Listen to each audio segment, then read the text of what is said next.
This video is going to talk about the changes to the cattle industry between 1876 and 1890. So what we see in this time period is significant problems facing the cattle industry, which means that it has to change significantly in character. There's a series of crises that mean that the open range farming system kind of begins to come to an end, and it's replaced by smaller ranches, fenced off, and more manageable instead.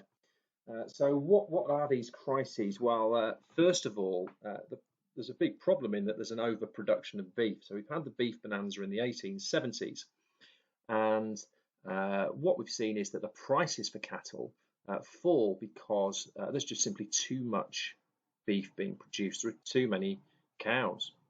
By 1882, profits for the ranchers are falling. And so to try to reflate the price and make ranching more profitable, what the ranchers do is they stop cattle from going to market. They keep them on the plains. They hope that by reducing the supply, they'll be able to inflate the price and start to improve their profits.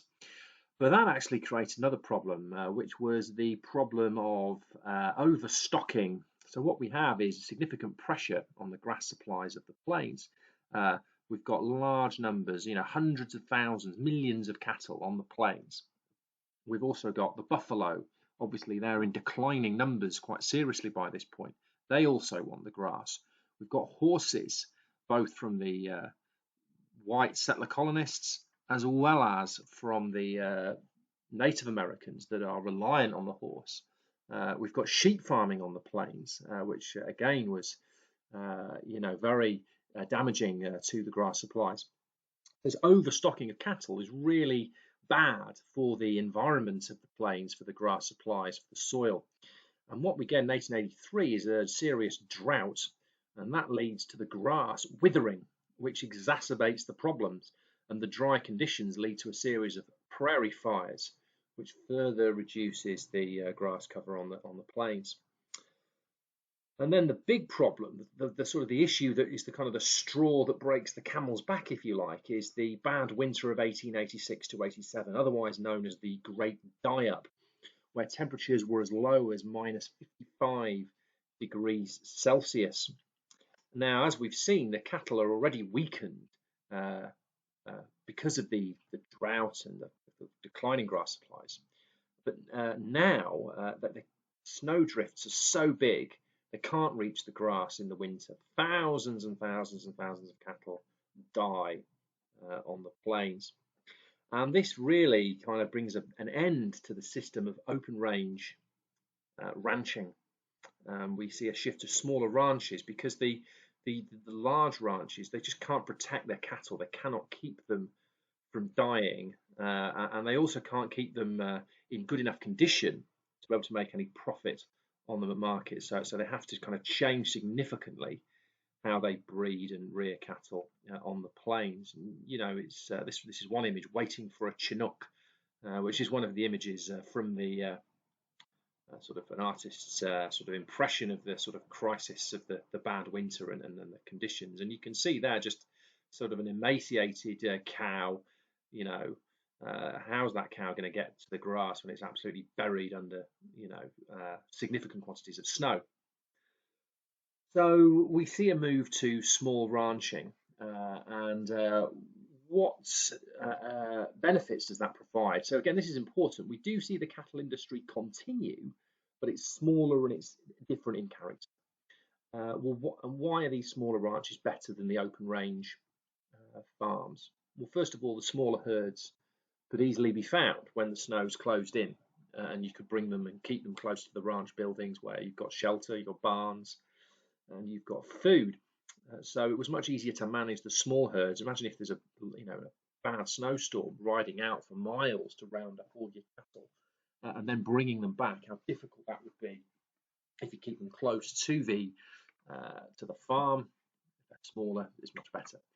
Secondly, smaller herds again require fewer resources. So when you have droughts, it's far easier to provide water to the herd. using wind pumps to draw up water in areas without reliable surface water. And smaller herds are easier to guard, so cattlemen could start to get more control over the sort of perceived problems of rustling, of individuals stealing cows from the ranches. Uh, Smaller herds also reduce the supply of beef, and again, if you reduce the supply of something, that's going to probably inflate the price. So it means that you could sell higher quality meats at higher prices, which enabled the cattlemen to become profitable. And again, that there is a move to producing higher quality meat. So what they do is they buy pure-blooded breeds of cow, Herefords, Holsteins, particularly. These could not be allowed to wander freely because you had to manage the breeding. You couldn't just have them breeding with any old cow. You needed to keep them breeding within these kind of high-quality specimens, kind of engage in selective breeding to support that rancher's fence in their land with barbed wire, to ensure that kind of cross-pollination, if you like, isn't taking place. This diagram here kind of summarizes the changes that we see and this kind of decline or changing characteristic of the cattle industry here. And you can have a look at that in your PowerPoint. But if you get a narrative account question on this period, that would give you a structure for approaching that. Now, one of the things that this hints at, of course, is the problems that we get between the cattlemen and the homesteaders. And what we've got is a situation where we've got what Elliot West, the historian, calls the sort of contested plains, where we see different groups vying for control of the resources of the plains. And obviously we have the homesteaders on the one side and the cattle ranchers on the other side as one conflict. And that obviously leads to various kind of law and order problems that we'll discuss perhaps next week. We'll look at law and order as a theme in more detail. Okay, that'll do for now. In the final video, I'll just talk you through the work for this week and any other sort of points that come to mind. Thank you.